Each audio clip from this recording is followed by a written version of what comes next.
Você chegando aí. Eu,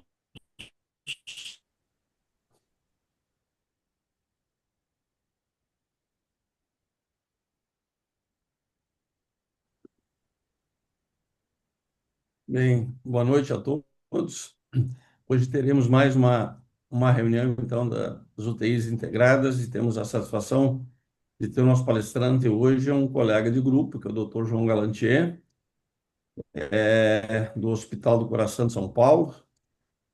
E é um tema que, para quem trabalha com cirurgia cardíaca, sabe que é um sangramento em pós-operatório.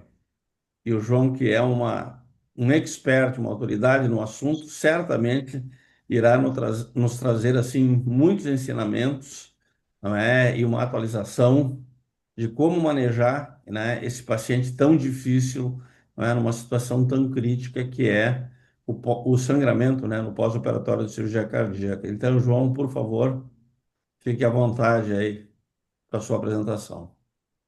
Obrigado, então, a todos. Queria dizer inicialmente que é um prazer para mim estar junto desse grupo, cada vez que a gente se reúne e tem a oportunidade de falar alguma coisa. Eu me sinto honrado porque todas as aulas são de alto nível, excelentes, tanto é que a gente instituiu obrigatoriedade para os nossos residentes agora toda quarta-feira. E na quinta-feira ainda a gente dá um feedback, a gente rediscute a aula da quarta para colocar tudo em ordem, em linha. Então, para mim está sendo uma excelente oportunidade. E aí vamos falar, como o Fernando disse, uma experiência, uma realidade diária nossa, né? Que sou cirurgião cardíaco e também intensivista. Então, uma série de tentar passar um pouquinho do conhecimento e de um pouquinho de experiência também. Então, os objetivos que eu tracei um pouquinho aqui é tentar revisitar alguns conceitos de sangramento e hemostasia e ver algumas coisas relativamente novas, reconhecer antigos padrões que a gente se comporta do ponto de vista transfusional e identificar algumas, algumas falhas, né, que a gente tem. Reconhecer algumas diferenças dos principais testes que a gente usa para essa hemostasia, rever os conceitos de PBM e algumas evidências de critério de transfusão, seja de hemácias, plaquetas e concentrados de fatores tal, compreender a importância dos algoritmos nesses cuidados e tentar aplicar esses algoritmos e os protocolos aí das metas de transfusão. E principalmente apresentar o nosso algoritmo lá de hemostasia, que a gente tem usado os testes viscoelásticos ou de POC. Só para a gente pontuar um pouquinho, a reexploração de sangramento em cirurgia cardíaca em adultos acontece em 2,5% a 5%, com maior mortalidade e pior desfecho a longo prazo, principalmente isso evidenciado nessas cortes de 2024. Todas as referências depois eu apresento no final. Transfusão em cirurgia de revascularização tem uma variação interhospitalar muito ampla, varia de 8 a 93% de algum tipo de concentrado, o que mostra a heterogeneidade que ainda existe nas análises contemporâneas do banco de dados do STS. O sangramento excessivo associa-se à insuficiência renal, insuficiência à ventilação prolongada, presença de AVC, além de ampliar o tempo de internação, levando um custo maior nesse tipo de procedimento. E as complicações hemorrágicas major, né, são cerca de 5 a 7% dos casos de cirurgia cardíaca, variando conforme o tipo cirúrgico, e os maiores sangramentos são nos pacientes nos procedimentos combinados e de aorta, né? Então, só para a gente lembrar, então, a fisiopatologia da cirurgia cardíaca leva a uma situação que a gente pode lembrar de condições pré-operatórias, muitas vezes pacientes tomando antiagregantes plaquetários, anticoagulantes, ou eventualmente nada disso, se for uma cirurgia mais eletiva ou mais de urgência, né? O trauma cirúrgico por si só, assim como o trauma, a pesquisa e o estudo do trauma, né, desenvolve por si só uma fibrinólise, uma ativação da fibrinólise, a hemodiluição e os consumos de fatores no que diz respeito à circulação excorpórea, assim como disfunção plaquetária, hipotermia, acidose, hipocalcemia, que são situações que são bastante presentes no pós-operatório, né? E ativação e exaustão fibrinolítica com heparina ainda residual e dose de protamina insuficiente que a gente encontra na fisiopatologia da SEC e da cirurgia cardíaca aqui. Então, isso é um tema, é um termo que a gente está aplicando para várias situações, né? A gente tem visto, mas é um fenótipo específico do paciente da cirurgia cardíaca e do pós-operatório de cirurgia cardíaca. E um conceito que a gente tem também bastante é que isso leva a uma tempestade perfeita. Então, a junção de todas essas situações levando a uma condição peculiar que leva realmente a sangramento, né? E tradicionalmente, como é que essa questão aí é tratada, né?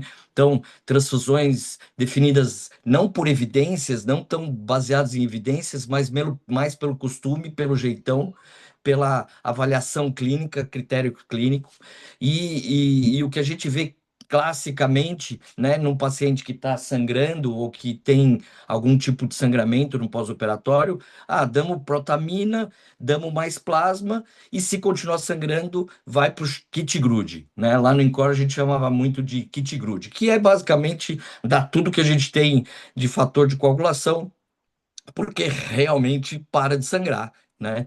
Mas às custas de um risco muito elevado. E mais recentemente, talvez a gente está entrando, talvez no modismo, novos produtos hemostáticos que estão entrando na, na história, né? Lembrar que toda transfusão ela está relacionada a uma série de problemas, né? Os mais clássicos aí que a gente lembra é o trale, taco, trim, né, que é a imunomodulação mediada pela transfusão, assim como infecções, e também não podemos esquecer do custo relacionado ao sangramento, mas também à politransfusão. Normalmente o que a gente usa são os exames tradicionais, né? O TP, o TTPA e a contagem de plaquetas, e eventualmente a gente se lembra de dosar fibrinogênio, né? Cada vez mais a gente tem lembrado, mas isso daí ainda não está, talvez, no mindset. Né? E lembrando que esses exames têm uma durabilidade, uma duração, né, de resultado de pelo menos, vamos dizer aí, nos melhores laboratórios, que otimizem o tempo, ao menos 45 minutos, e esses exames são feitos em plasma centrifugado, então não é usado o sangue total, depende da temperatura, não a temperatura 37 graus, ou não está levando em conta a temperatura, né? E a gente tem que lembrar que esses exames, principalmente o TP, o TTPA, eles entram só na cascata de coagulação no que diz respeito à geração de trombina. O restante da coagulação, o restante da formação do coágulo, como nós vamos ver, na verdade não está sendo contemplado nesses exames tradicionais. E eles têm um valor preditivo muito baixo, de 15 a 25%. Não quero dizer com isso que eles não podem e não devam ser utilizados, né?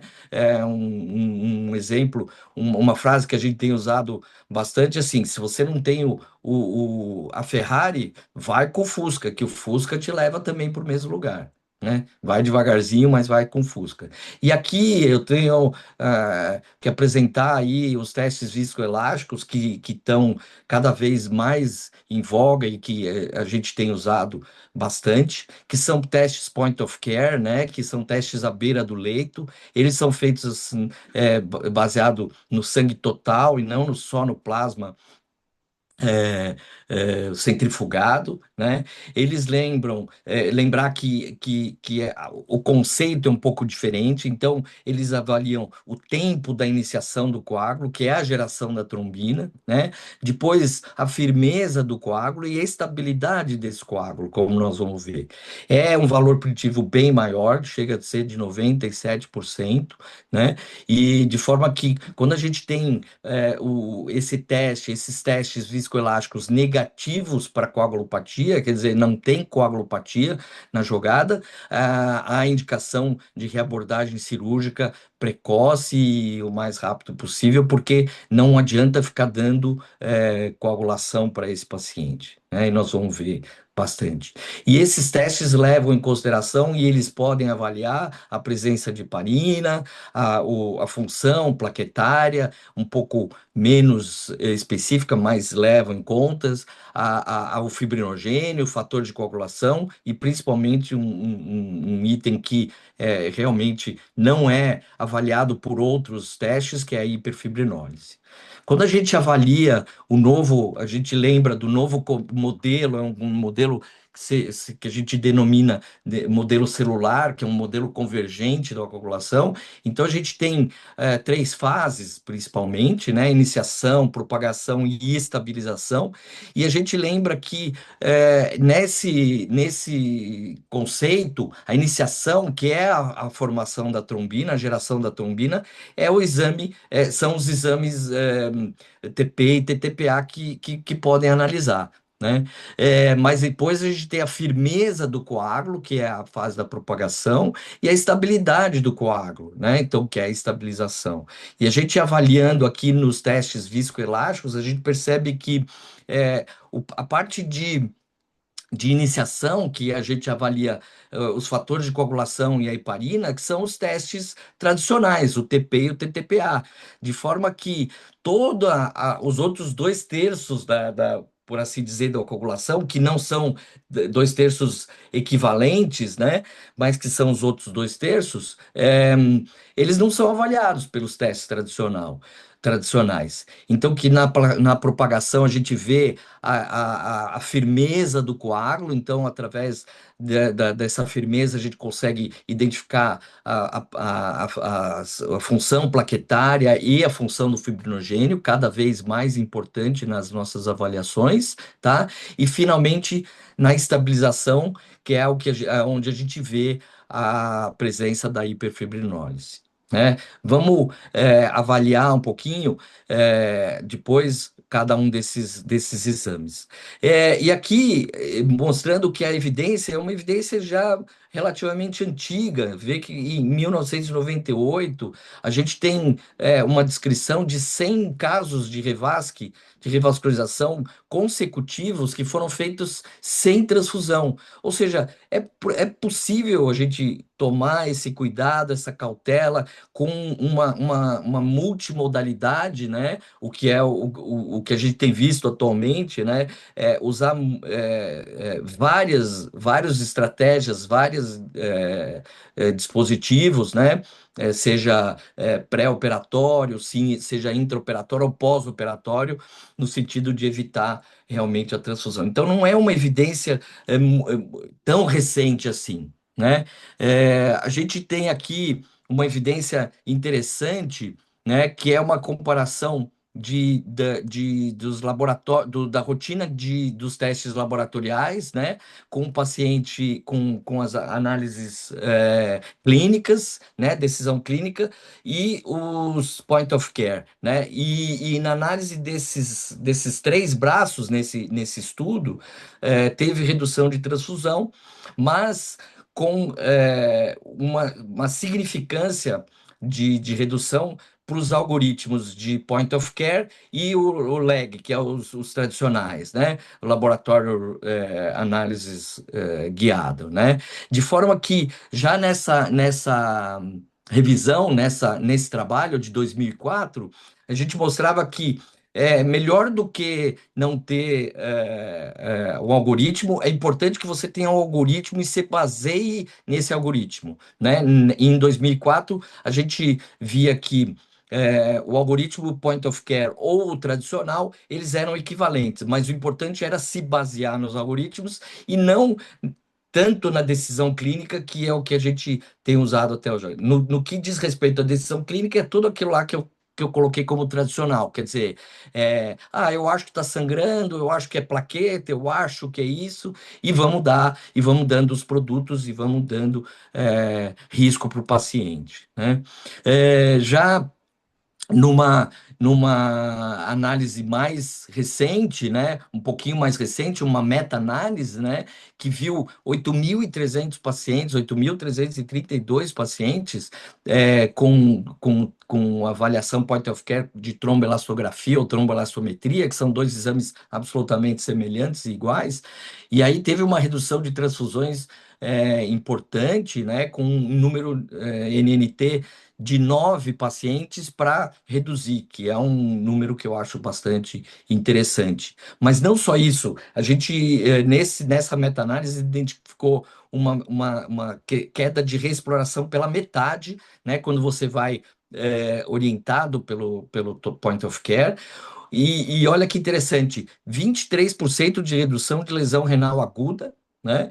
E olha só, 56% de redução dos eventos tromboembólicos. Quer dizer, não só a gente corrige o sangramento, né, e para de reexplorar e diminui as transfusões, mas também a gente evita os fenômenos tromboembólicos. Muito provavelmente porque você está tratando direcionado, e aí você evita o outro lado da balança, né? E não houve, né, mortalidade, não houve aumento de mortalidade mesmo com a redução das transfusões, mesmo e também dos tempos de internação e UTI e tal, mas mostrou-se custo efetivo. Então, apesar de você estar inicialmente trazendo um custo de um exame mais caro, né? Você reduz a transfusão, você reduz o custo efetivo total e acaba sendo custo efetivo. Então, aqui é obrigatório lembrar, né? Se a gente teve a redução de fenômenos tromboembólicos, é justamente porque a gente está na balança quando a gente pensa nesse tipo de paciente que dá fatores de coagulação, dá hemoderivados, além de todos aqueles problemas que a gente tem, é um risco maior. A gente está balanceando a balança para o lado da trombose, né? E quando a gente vai avaliar os resultados, né, e a mortalidade, a gente percebe que os fenômenos, se a gente conseguir dividir, né, as categorias que classificam como fenômeno tromboembólico, que é AVC, classicamente, né, AVC, trombose de enxerto, trombose da prótese ou embolia pulmonar, a gente está falando de 12 a 20% de participação na mortalidade. E lógico, se você está falando de 12 a 20%, você está falando de 70, 80% do resto, né? Mas se você for ver na casuística de hemorragia, né? A hemorragia barra tamponamento, né? Se a gente se preocupa tanto com sangramento, que ele é realmente preocupante, né? Mas o que mata mais, no final das contas, é o tromboembolismo, né? Os fenômenos tromboembólicos, né? Então, a gente tem que se preocupar com uma coisa, mas a outra, o lado da moeda, o outro balança da balança da gangorra está sobre nossas cabeças aí, né? E se a gente tem monitorização para tudo praticamente, né? Eu adoro esse slide porque tem todas as possibilidades de monitorização invasiva que a gente tem hoje na UTI, por que não ter a monitorização da coagulação também, né? E aí vem o conceito de PBM, né, que a gente tem divulgado e utilizado tanto, né, que são os três pilares, mas que hoje em dia a gente tem mudado um pouquinho a nomenclatura para os dois pilares, que é otimizar a massa eritrocitária e melhorar a tolerância à anemia, mas o pilar central é minimizar a perda de sangue, né? Então, tudo tem a ver com a minimização de perda de sangue aí, que é o pilar central do PBM, né? Quando a gente vai para os guidelines, o que a gente tem visto aqui?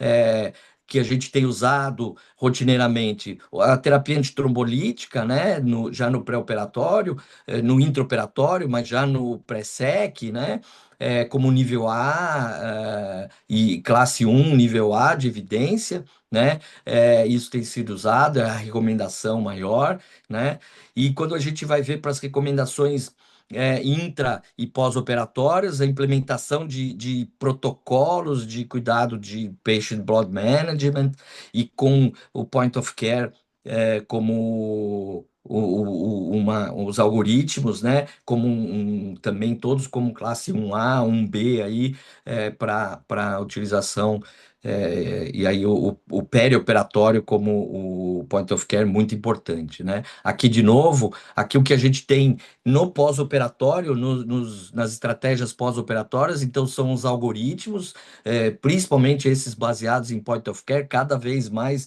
com informações significativas, né, e importantes, nós vamos ver aí para frente, e não deixar de reexplorar precocemente quando você está com um paciente de sangramento, porque a demora da reexploração está associada a piores desfechos, seja por infecção, seja por intubação mais prolongada, seja por vasoplegia, seja por tudo, nos parece bem claro isso daí. Né?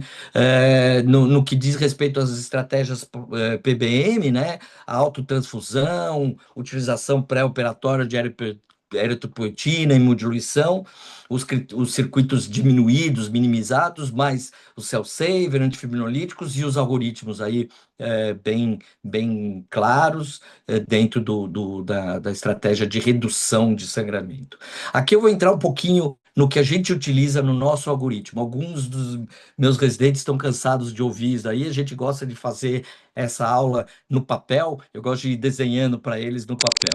Então, eu gosto de dividir o nosso algoritmo em quatro colunas, em três colunas, né? Então, a primeira coluna eu denomino de sim, o sangramento é cirúrgico, né?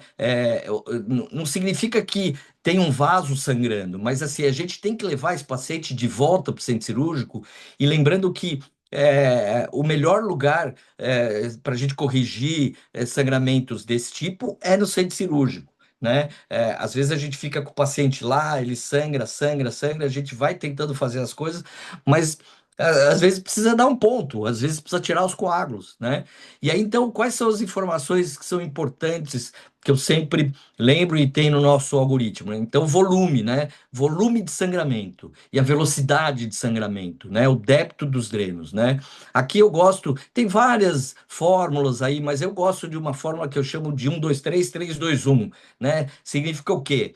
Se você está com um sangramento maior que 100 ml por 3 horas seguidas, 200 ml, mais que 200 ml, 2 horas seguidas, ou mais que 300 ml durante 1 hora, esse sangramento é o sangramento que vale a pena a gente rever provavelmente no centro cirúrgico, né? Então, assim, vai para o centro cirúrgico, não obrigatoriamente. O cirurgião, a equipe cirúrgica tem que estar avisada, e tem que estar de atento, e tem que estar de prontidão. Né?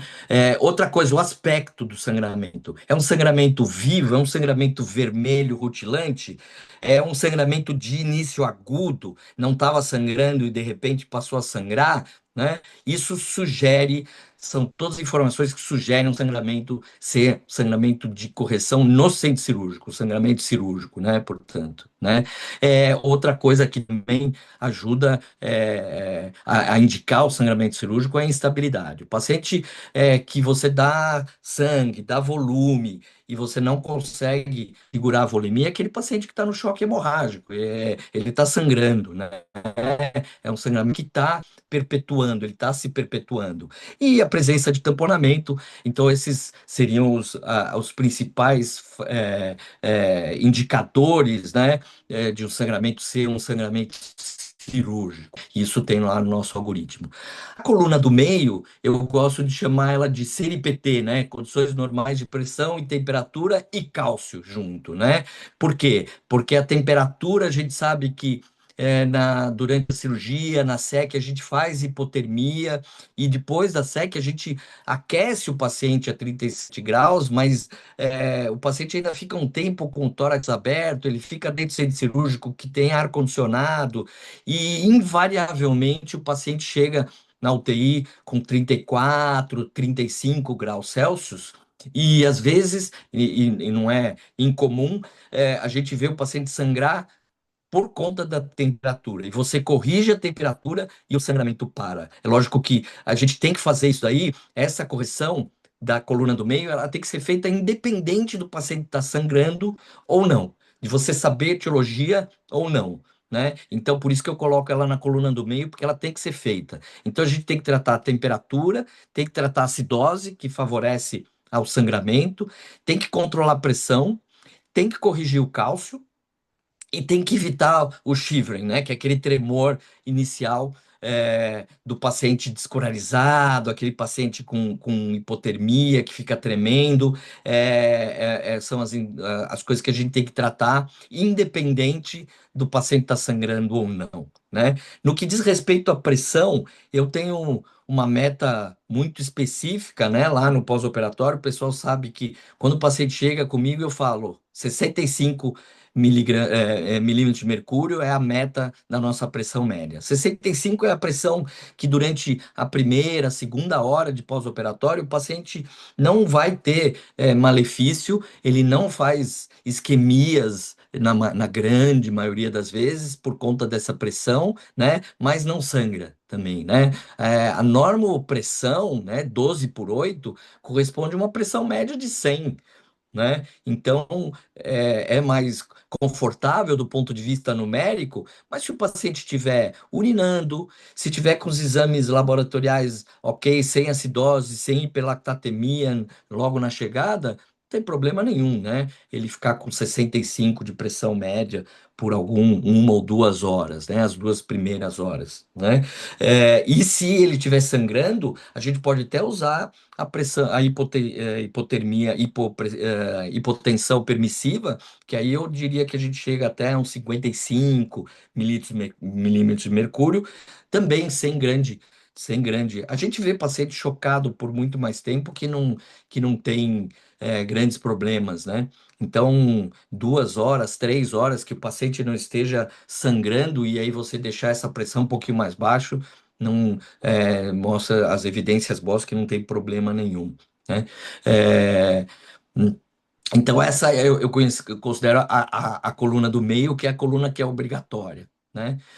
E aí, depois, a coluna da direita, né? A terceira coluna, que é a coluna da etiologia, né? E aí a gente entra realmente nos laboratórios e no point of care, né? Porque a gente lembra que os principais etiologias de sangramento não cirúrgicos no pós-operatório de cirurgia cardíaca, então, como a gente lembrou aí de toda a fisiopatologia da cirurgia, né? A gente tem a principal ação da heparina, ação residual de heparina, a alteração das plaquetas, o fibrinogênio, né? Finalmente, deficiência de fatores de coagulação propriamente dito, né? E, finalmente, a temida hiperfibrinólise, né? Então, esses exames, esses fatores, essas etiologias, elas podem ser vistas pelos laboratórios tradicionais, né? De certa forma, a hiperfibrinólise, como a gente falou, não. Mas quando a gente vai para o laboratório de viscoelasticidade, né, point of care, a gente percebe que a gente tem definições específicas sobre cada uma delas, né? Seja hiperfibrinólise, seja heparina residual, déficit de fator, plaquetas ou hipofibrinogenia, né? Então, a gente tem aqui os dados, né? A gente tem os valores, né? Mas eu acho que é mais importante a gente avaliar a curva, né, dos exames e ficar de olho nisso daqui. Então, aqui a gente tem claramente, né, um paciente que a gente vê as curvas do X-TEN e do INTEN, né, que são das curvas com reagentes que a gente analisa a via extrínseca, a via intrínseca, né, em que a gente já aos 10 minutos, né, a gente vê aí o A10, né, aos 10 minutos já tem alguma redução na amplitude, portanto, na firmeza do coágulo, né? E quando a gente vai pro FibTen, que é o quê? O FibTen é um exame que a gente tira as plaquetas da jogada. O FibTen tem no reagente a citocalazina D, que tira as plaquetas da jogada, e aí você tem uma redução clara, né? A gente precisa do FibTen com um A10 de 10, né? E a gente tem aí um FibTen com A10 de 3. Então, isso demonstra claramente que a gente tem uma hipofibrinogenemia, né? Então, esse é um exame que a curva está clássica, né, de hipofibrinogenemia. E aí, para corrigir, você tem que repor fibrinogênio, né? A gente vai discutir um pouquinho mais para frente o o que seria a recomendação atual. Aqui, uma outra curva que também está muito clara, né? Você tem a amplitude, então, portanto, a firmeza do coágulo está adequada, mas o que a gente tem é uma demora na formação desse coágulo. Então, aqui a gente está analisando o CT, né? Esse exame poderia ser facilmente, por assim dizer, identificado pelo TTP e TTPA, principalmente, né? Mas como eu falei lá no começo, a gente teria pelo menos uns 45 minutos nas melhores casas, né? E aqui a gente tem já aos 10 minutos a gente já tem essa resposta, né? Então a gente tem o INTEN com um CT bem alargado, e aí quando você compara com o EPTEN, que é um exame que na composição a gente tem heparinase, e aí você tira o fator da heparina, então é a normalização do tromboelastograma, da curva, e aí você faz o diagnóstico de excesso de heparina, e a correção do excesso de heparina é com protamina, né? Então, veja que você não precisa fazer outra coisa, e é protamina, você vai guiado pelo exame, e um exame bastante específico. Né? Esse outro exame, já em que o EPTEN não normaliza, continua com o CT alargado, então você percebe que a coagulação, o início da coagulação não é alterado pela presença de heparina, mas sim por deficiência de fatores de coagulação, e aí não adianta você dar protamina, o que você tem que fazer é dar fatores de coagulação, e a gente vai ver mais para frente que a melhor forma é usar os complexos protrombínicos, né? Aqui já uma curva bem clara também, eu trouxe as curvas bem evidentes, mais claras, né? Em que você tem uma firmeza reduzida, então amplitude, e isso a gente já vê aos 10 minutos, né? Já é válido aos 10 minutos, né? Você tem uma amplitude reduzida, e quando você vai para o FibTen está normal, ele está de 15. Então, aqui claramente também, lógico, eu trouxe as curvas claras, né? Existem análises específicas para isso, mas claramente você tem uma disfunção plaquetária, seja por número ou seja por disfunção propriamente dita, né? A gente analisando especificamente. E aqui, finalmente, o exame também que é tradicional, né? Que é a hiperfibrinólise, né? Que a gente vê na terceira fase aí da coagulação, uma perda da estabilização do coágulo. E aqui, novamente, um exame comprovatório, que aqui no caso é o APTEN, né, que é um exame em que no reagente a gente tem a aprotinina, que é um potente antifibrinolítico, com a normalização da curva e fazendo o diagnóstico da hiperfibrinólise. De forma que com o tromboelastograma, com os testes viscoelásticos, a gente consegue identificar as 5 principais causas de sangramento aí no pós-operatório, né? E você não tendo nenhuma delas, como é esse caso aqui, você tem um valor preditivo para que a equipe cirúrgica venha e reaborde esse paciente. A gente teve aí, recentemente, nesse último mês, dois casos da mesma equipe muito claros, né? E que houve mudança no paradigma entre um e o outro, e a evolução dos pacientes foi completamente diferente. Num paciente sangrou 1.100 ml e não foi reabordado. Né? Houve controle, parou de sangrar, não tinha grandes distúrbios de coagulação, não tinha, na verdade, nenhum distúrbio de coagulação no tromboelastograma, mas a equipe, como parou de sangrar, eles não quiseram reabordar, e o paciente saiu da UTI, ficou bem e tal, mas o paciente ficou um mês internado, porque depois ficou com aquela coleção, quando fez febre, a ideia é que talvez ele tivesse mediastinite e não ficou claro, porque ele não tinha deiscência de externo. E no final do mês, essa mesma equipe teve um caso semelhante, quando drenou mil ml de sangue, aí a equipe veio, reabordou, no dia seguinte o paciente estava estável, estubado, e teve a evolução tradicional de um pós-operatório de cirurgia cardíaca e foi embora antes do primeiro paciente, né? Então a equipe realmente se conscientizou, eles chegaram para mim e falaram assim: mudamos a nossa mindset. O cirurgião principal deu bronca na equipe, não era por nada, mas eles mudaram e agora estão querendo a reabordagem mais precoce, sobretudo quando você tem a informação de que não há coagulopatia, né, na história. Então, aí no nosso algoritmo, então a gente tem as metas, né? A temperatura sempre maior ou igual a 36, né? O pH sempre igual a 7, pelo menos 7,35, 7,4, PAM de 65, cálcio corrigido, fibrinogênio com o laboratório, né, com a dosagem acima de 200, né, de 150 a 200, ou então com FibTem alvo no A10 ou acima de 10, né? As plaquetas com número maior ou igual a 5 ml por microlitro, né? Se tiver sangramento ativo. Hemoglobina, de novo, nós vamos também, eu vou apresentar um pouquinho, só lembrar, mas não há mais a necessidade da hemoglobina acima de 10, uma hemoglobina entre 7 e 7,5 para os pacientes estáveis tá adequado, né? E a gente às vezes usa também o TCA e o anti-10A para tentar identificar rebotes de heparina, mas basicamente a gente se valoriza do tromboelastograma, né?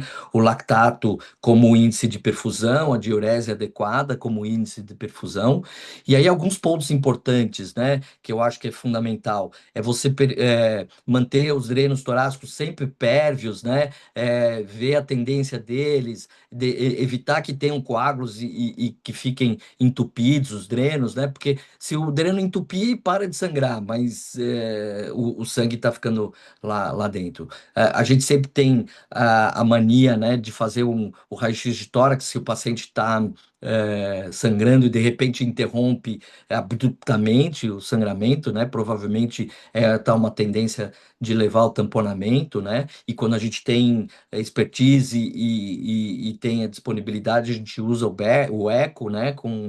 Atrás de sinais de tamponamento, presença do coágulo mediastinal, fazendo a síndrome do coágulo retido, né? Aquela regra que eu falei, 1, 2, 3, 3, 2, 1, para tentar identificar a velocidade, o volume de sangramento, né? Aí tem uma questão aí que talvez a gente sempre se confunde um pouquinho, né? Que é a drenagem na primeira hora, na chegada do paciente.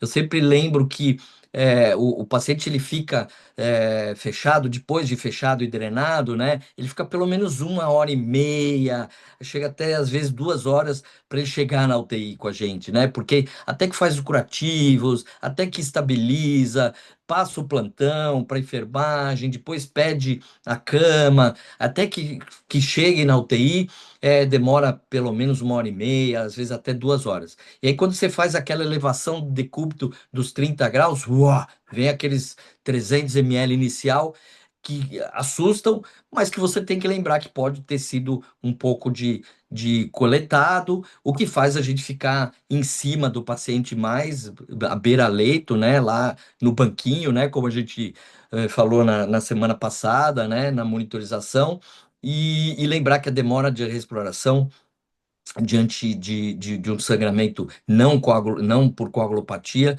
é importante para gente evitar as grandes complicações, né?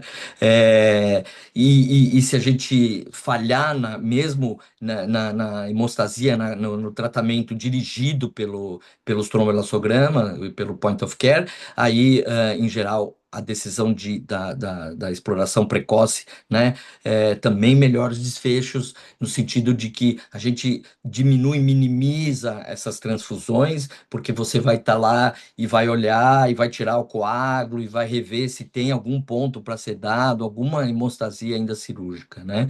Outros pontos importantes é que existe ainda dentro da literatura, mas que tem sido evitado reinfundir o sangue do mediastino, a não ser que você use esse sangue usar dentro de um protocolo de self-saver, né, de reaproveitamento, centrifugação do sangue e reinfusão das hemácias, né, evitar excesso de protamina, que também causa uma anticoagulação paradoxal pela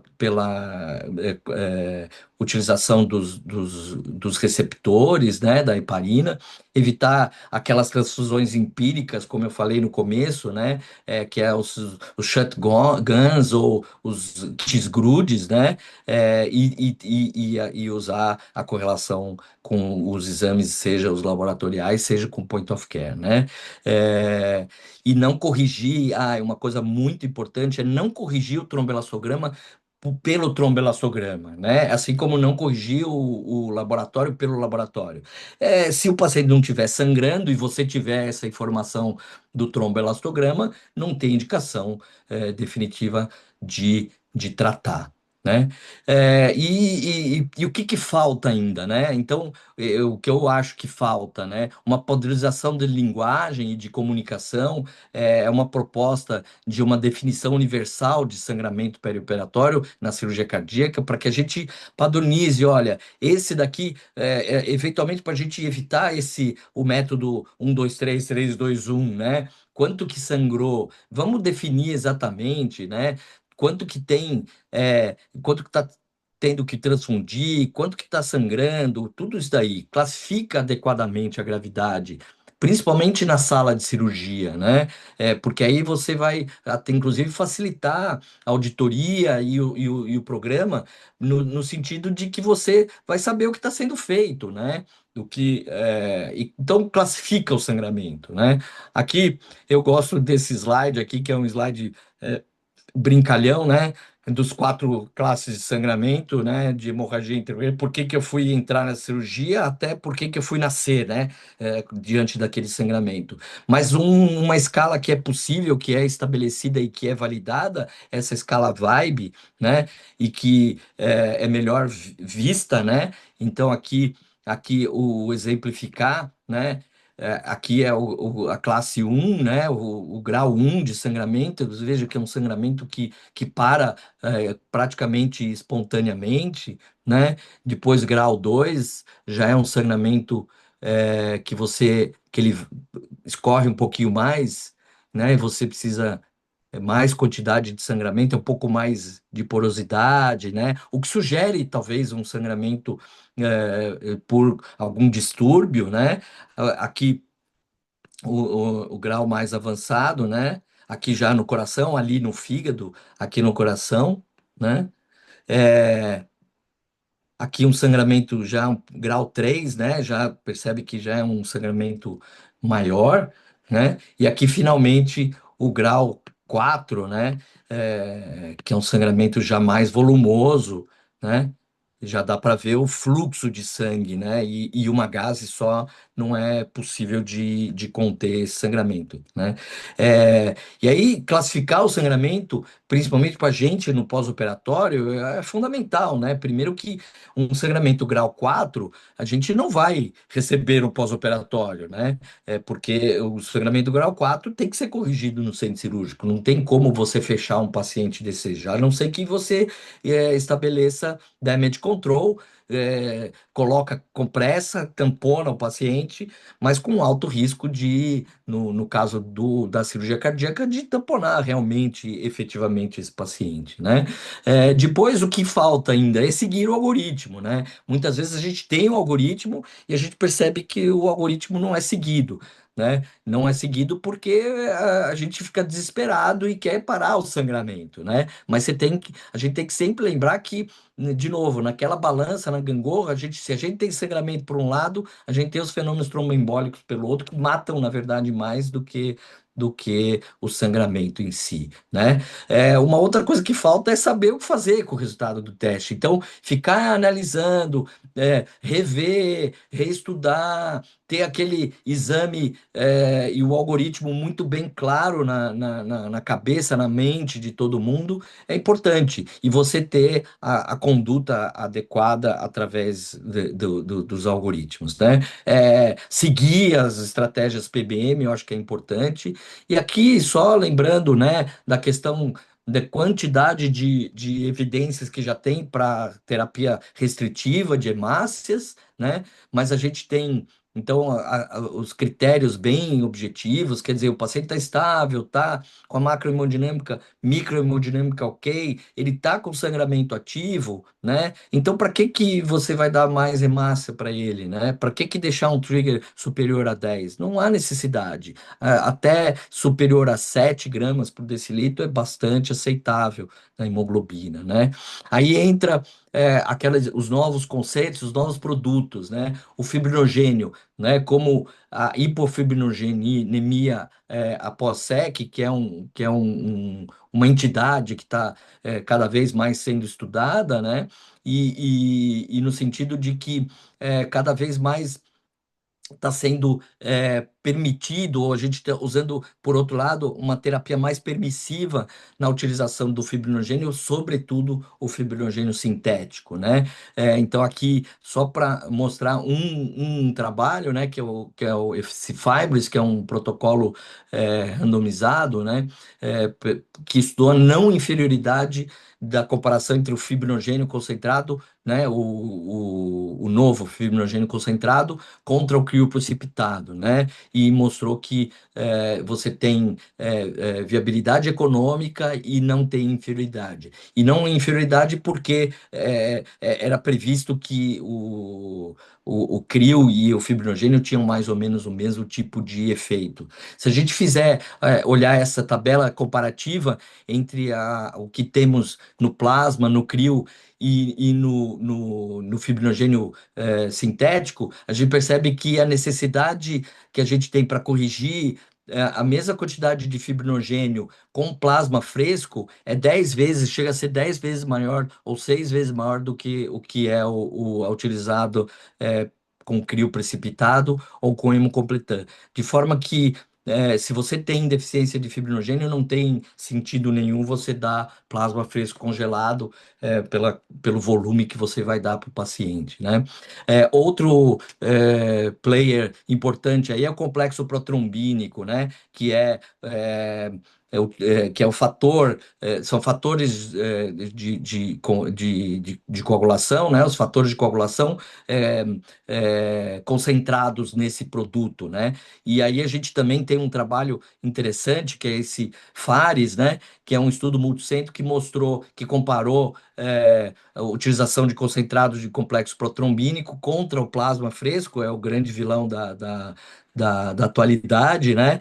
Esse é um estudo bem recente desse ano, é a publicação desse ano no JAMA, que mostrou superioridade na utilização do complexo protrombínico. E aqui eu adoro mostrar essa tabela aqui, esse gráfico em pizza, que mostra que o que a gente tem no plasma humano é fibrinogênio, né? Por isso que provavelmente se você tiver deficiência de fator de coagulação, o que você precisa dar não é o plasma, né? É o complexo protrombínico, que tem os outros fatores concentrados, né? Então, de forma que isso já é uma mudança de mindset que eu gosto de passar para todo mundo, né?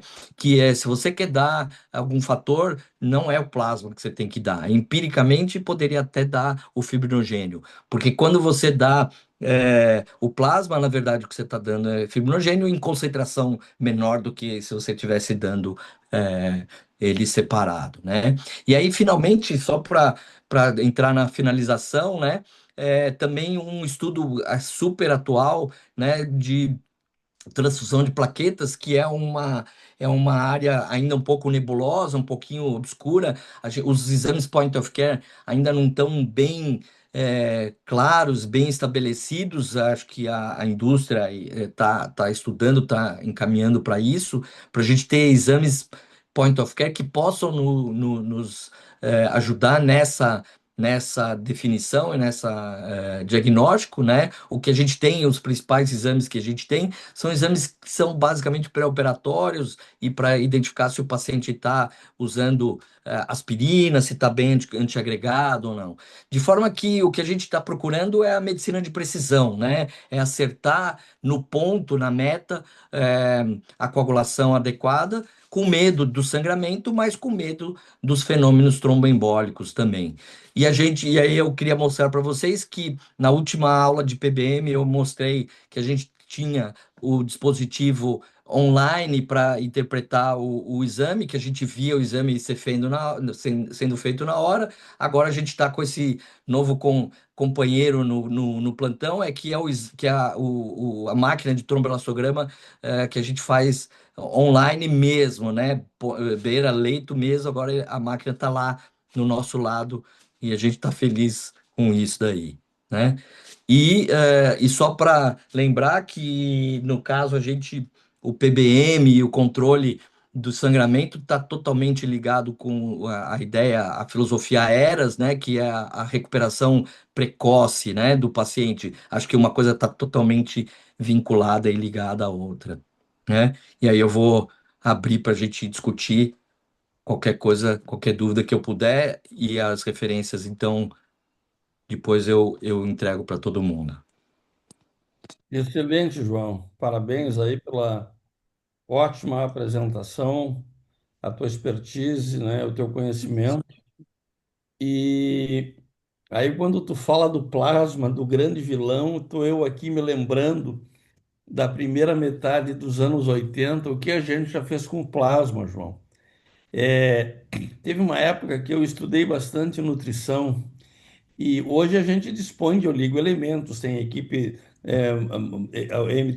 MTN, né, para fazer suporte nutricional, enfim, a gente acaba praticamente não fazendo. Sabe para que a gente usava plasma que era preconizado, João? Para oferecer oligoelementos. Nossa! Eu vi isso, João, e fiz. É impressionante assim, né? Quando chega esse refinamento hoje, né, de tu ter especificamente fibrinogênio.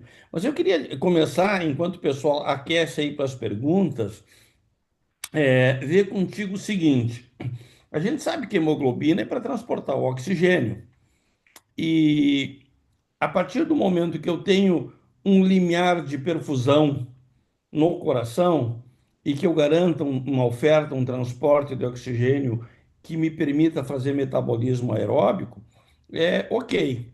Mas eu te pergunto assim, se tu identifica ou se é preciso fazer uma diferença no limiar da transfundir concentrado de hemácia no doente que está sangrando, se ele fez uma cirurgia de revascularização, que ele tem isquemia miocárdica, ou o risco de fazer, ou um paciente valvulopata, ou um outro procedimento, que esse risco ele não deixa de existir, mas ele é menor.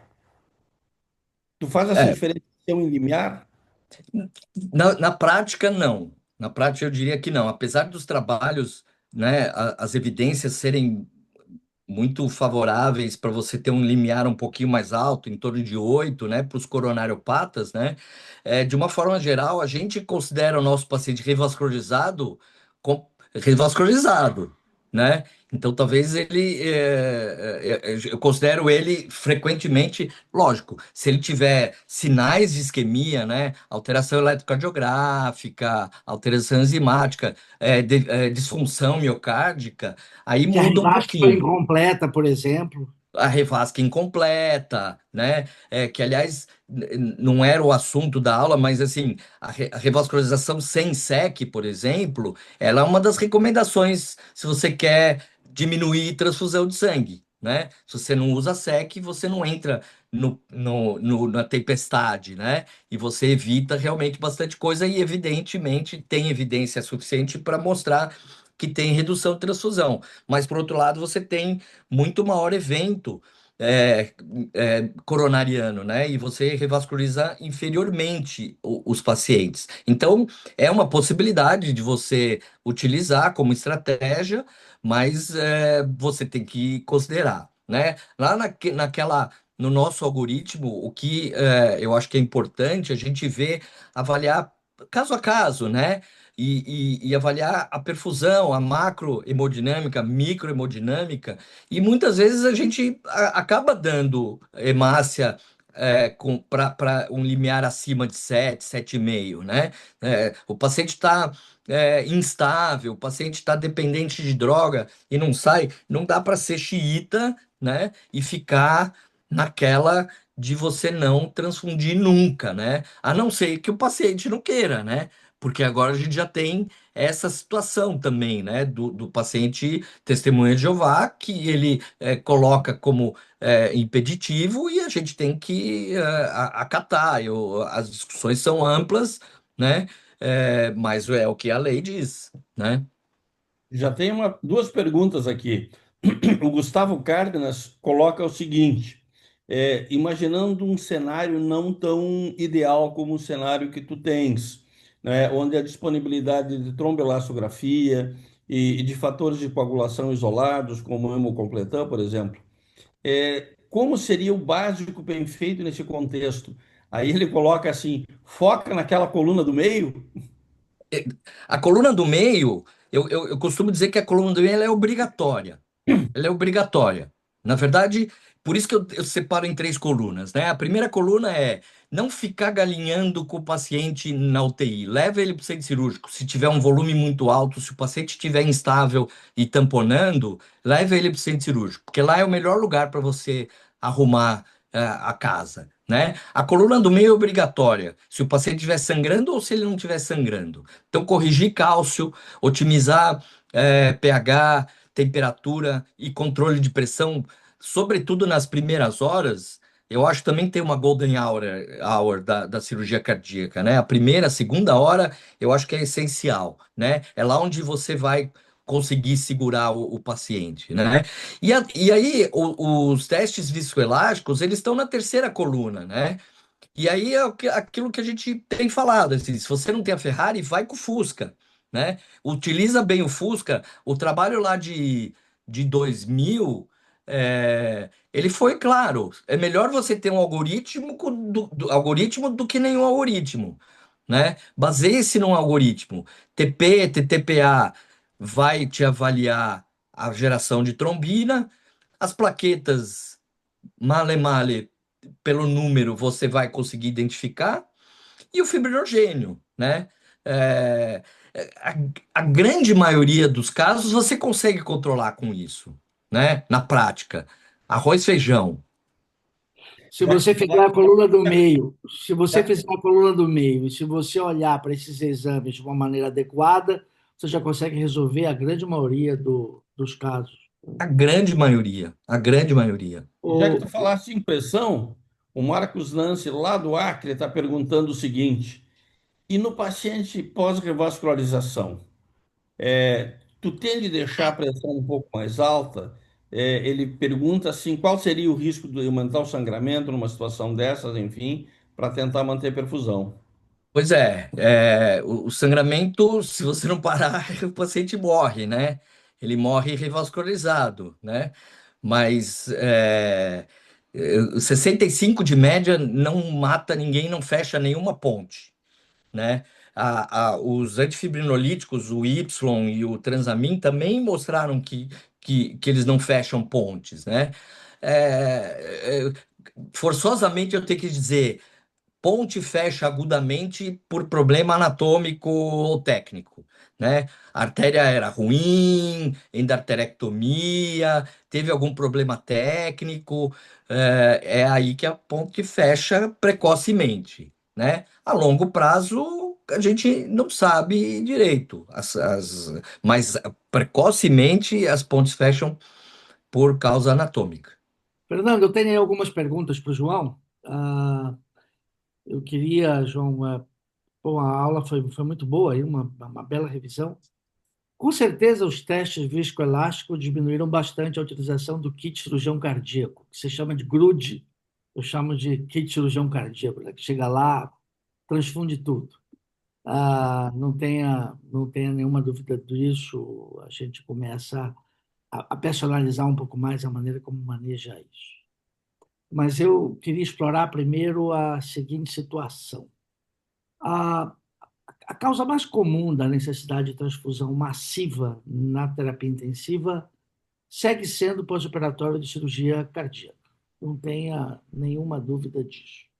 E aí eu queria, antes da gente entrar na questão da intervenção cirúrgica, que você falasse um pouco sobre a estratégia para transfusão massiva nesse paciente que eventualmente vai precisar, antes, óbvio, da correção do sangramento. Qual é o protocolo que você utiliza? Quais as recomendações? Se vocês têm alguma estratégia junto ao banco de sangue de ativação de protocolo de transfusão massiva. É. Na realidade, a gente tem trabalhado nos últimos anos no nosso protocolo hemorrágico, né? O protocolo hemorrágico lá no hospital, que desenvolveu bastante, na verdade, nos últimos 2 anos aí, tem sido bastante amplamente discutido, né? No nosso hospital, o essencial é para cirurgia cardíaca, né? Tem outros hospitais em que o movimento é, obstétrico, no Calma. pós-parto, né? Trauma e tal. O nosso protocolo de transfusão maciça tem seguido o de trauma, né? Mas no protocolo hemorrágico, o que a gente tem é que quando a gente dispara o protocolo hemorrágico, a equipe do Banco de Sangue já disponibiliza 2 bolsas de hemácias, eles já trazem as 2 bolsas de hemácias, e o laboratório traz fibrinogênio, cálcio, bicarbonato e manta térmica, porque a gente vai atuar na coluna do meio, né? É, e o laboratório fica prestes, né, disponível para atuar, né? Agora que a gente tem o tromboelastograma na UTI, na sala de pós-operatório, na unidade do pós-operatório, aí o laboratório um pouco menos atuante, mas o laboratório vem para colher, né? Então a gente tem essa disponibilidade, né? 2 bolsas de hemácias e na transfusão maciça a gente faz um para um para um. Ô, João, vocês têm utilizado com frequência a hemocompletante?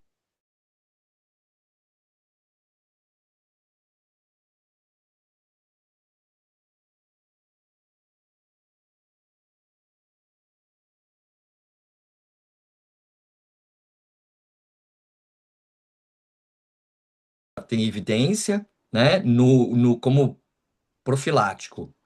Mas eu tenho a impressão que a gente tem usado em excesso, um pouco de excesso, o Hemocompletan. E a diretoria, inclusive, levantou essa lebre recentemente, porque não é barato, né? E aí eu diria também, naqueles lugares em que você não tem o Hemocompletan, é crio precipitado, né? Ele mostrou não inferioridade, né? Então o Sim. crio é tão bom quanto, né? Eu só Mas eu preciso acho que saber que está precisando de dar fibrinogênio. Isso aqui não é, pode deixar de vacilar. exatamente, exatamente. Acho que tem que sempre estar de olho nisso, né? Fernando, João, deixa eu fazer mais uma pergunta antes de devolver aí para você e para o pessoal.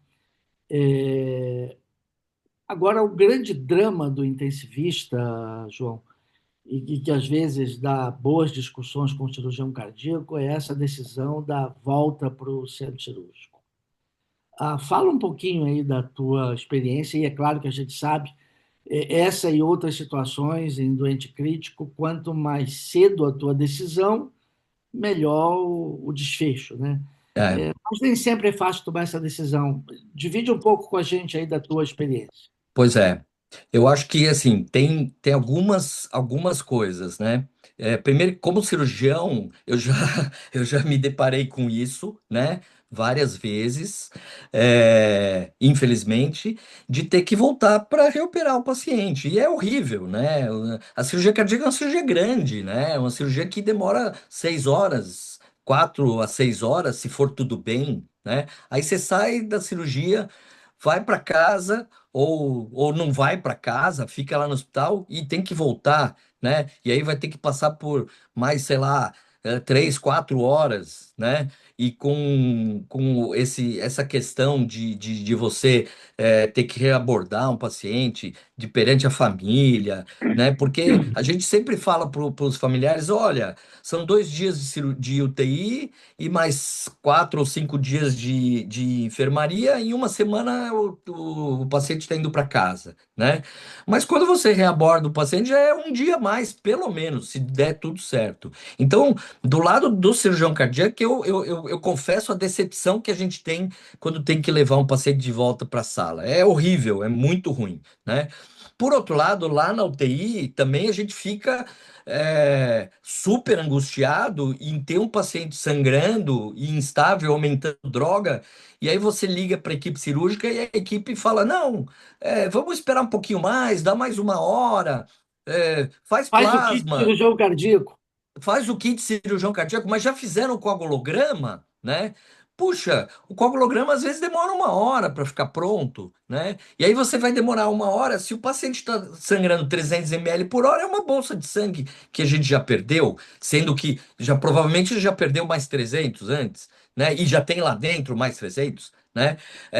E às vezes não é difícil você argumentar que as complicações, que todo o resto, como o exemplo que eu dei desses dois casos com a mesma equipe e totalmente opostamente evoluíram totalmente diferentes, né? Mas realmente o fato da gente ter uma coisa que eu percebi, o fato de você ter o tromboelastograma, de novo, eu não falei lá no começo, mas eu não tenho conflito de interesse com nada, né? Não tenho. Mas o fato de você ter o tromboelastograma normal tem dado uma força para a gente chamar a equipe cirúrgica violenta, né? Porque é como se você tivesse falado assim, ó, o coagulograma já veio, tem 1 hora que o coagulograma veio e tá normal, né? Pode vir, pode vir.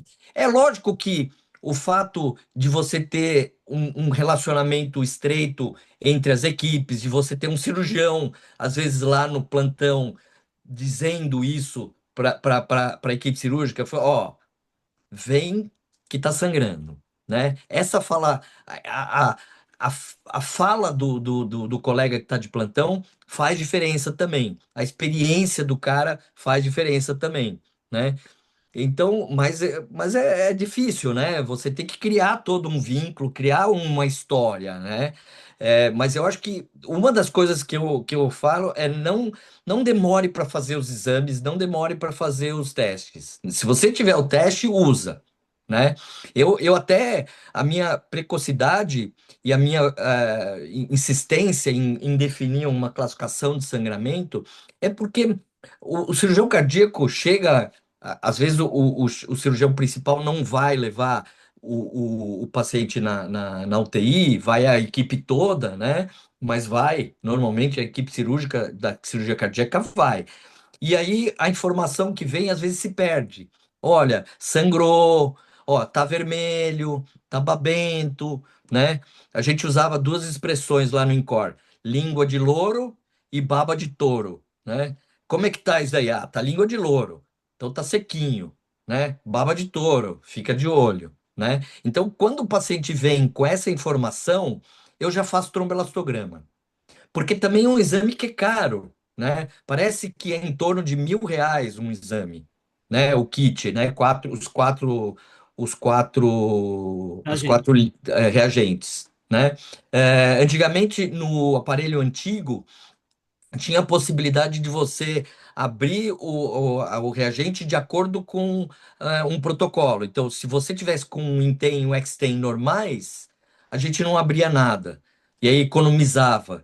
Mas é uma economia mais ou menos, porque o reagente ele vinha no vidrinho, você usava um número X de doses do reagente. Quando você abria uma vez, você já começava a contar a validade, aí perdia se você não usasse. Agora, com esse daí, a gente tem dois cartuchos. O com Eptem, que é basicamente para a gente analisar a heparina, né? Todos os três curvas mais heparina, e com o Aptem, que é para a gente usar a hiperfibrinólise, né? Que eu, na prática, eu pedi até para a gente tirar o Aptem, que a gente usa muito pouco na cirurgia cardíaca. Na cirurgia cardíaca é a heparina, né? Que a gente quer ver, né? E se tem uma imagem de instabilidade do coágulo, quer dizer, fecha aos 60 minutos, você saber que a proteína corrige isso ou não, na verdade, né, não aumenta muito a tua informação, né? A gente tem umas perguntas aqui, João. A Márcia Freitas pergunta, duas perguntas aqui ela coloca aqui no. Uma é se tu utiliza ainda aumentar a PIP, não é, para dar uma segurada no sangramento, ou se isso é coisa do passado, ela coloca. E uma É, outra coisa que ela coloca aqui é o seguinte, que se o paciente sangrou 1 litro, não é, assim, é feito uma dose de repique de antibiótico o nessa Márcio, situação. essa pergunta entrega a idade, Márcia. Cuidado. eu vou confessar que a gente estudou, não tem evidência do PIP, mas eu faço.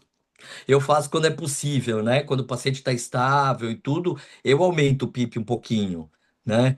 Eu aumento o PIP, mas não é, não é evidente, não tem evidência na literatura. O 1000 ml, para mim, eu costumo colocar lá naquela primeira coluna, 1000 ml para mim é indicação de reoperação, né? 1000 ml, mesmo que o paciente pare, é o exemplo que eu dei aí, né? O paciente para de sangrar, mas ele tem 1000 ml, ele sangrou já 1000, né? Imagina o que que tem lá dentro. Eu falo sempre para os seus residentes, quando a gente tira o dreno mediastinal, é comum vir aquela tripa, né? Aquela tripa é um coágulo que ficou no meio do coágulo, do dreno. Ele está moldado pelo meio do dreno. Imagina a tripa que está em torno do dreno. E quando sangrou 1000 ml, né? Ele fica um meio de cultura, ele fica uma coleção ali no mediastino. A chance disso infectar é grande. Eu também não faço repique de antibiótico, até porque o antibiótico, se a gente estiver fazendo o antibiótico correto, ele está no nível sérico, né? A gente está adequado, acho que não tem que repicar, não. A gente repica quando sai de SEC, né? Ou em 4 horas da cirurgia. E indo nessa linha da tripa de coágulo aí, o Luiz Batista ele está perguntando o seguinte: é, naquele paciente que ele comenta assim que tu enfatizaste os aspectos de hipercoagulabilidade, não é? Que inclusive tu colocaste, né, que isso se associa ao aumento de mortalidade. Nesse grupo específico de paciente, assim, como tu abordarias? Então, o que eu tenho percebido muito, a gente tem usado bastante agora o tromboelastograma, e o que eu percebo é que frequentemente os pacientes vêm hipercoagulados por conta do excesso de fatores. Principalmente, eu acho, não tenho prova, não tenho número, mas eu acho que o hemocompletan, nesse aspecto, ele tem, porque ele é muito fácil, né? Ele é mais barato do que o complexo protrombínico e ele é muito fácil de usar. Então, a ampola, tal. Eu vejo os pacientes com o tromboelastograma muito aumentado, com a amplitude muito aumentada. E eu tenho ficado com muito medo, assim, de ter fenômeno tromboembólico, né? E aí a gente tem que dosar e assim que possível, se o paciente tá bem, não está drenando, está estável, no dia seguinte a gente já começa com profilaxia, né? É obrigatório, né? É, profilaxia contra a TEV e a aspirina a gente dá nas 6 horas. Nas primeiras 6 horas. O paciente que não está estubado nas primeiras 6 horas, a gente passa sonda nasogástrica e dá aspirina para ele no coronariano, né? O coronariano. Edelon, mais alguma pergunta, algum comentário? Ciro, Rubens, Bom, acho que foi uma boa chamada aí para um assunto que é muito importante. tá travando, Amiguinho, Edelon? sua chamada tá dando eco. Falhou aí, não? Travando. Falhou aí? Falhou. Falhou? Não, então, eu acho que foi uma boa chamada para um assunto que é muito importante, que interessa a todos nós. E eu acho que o mais importante aí é que a gente tenha o conceito de que sistematização, utilizar protocolos, individualizar o cuidado, agir rapidamente são essenciais. E mesmo que você não disponha de recursos mais diferenciados, você tem como resolver a maioria dos casos, desde que você faça aí as suas intervenções conforme as orientações dos guidelines. Eu acho que esse é o ponto mais importante a ressaltar aí da apresentação do João. E, sem dúvida, eu diria que essa é uma das complicações que mais incomoda o intensivista e o cirurgião cardíaco Com certeza. no pós-operatório de cirurgia cardíaca, e tudo que a gente puder fazer para minimizar isso é fundamental. Muito bom. Então tá. Excelente, amigos. Mais uma vez, Excelente, João. muito obrigado Parabéns. Obrigado, Rubinho. e até Beijão a para próxima vocês. quarta-feira. Obrigado, É João. Um isso aí. abraço. Um Boa noite abração, aí, até quarta pessoal. que Tchau, vem. tchau. Abraço.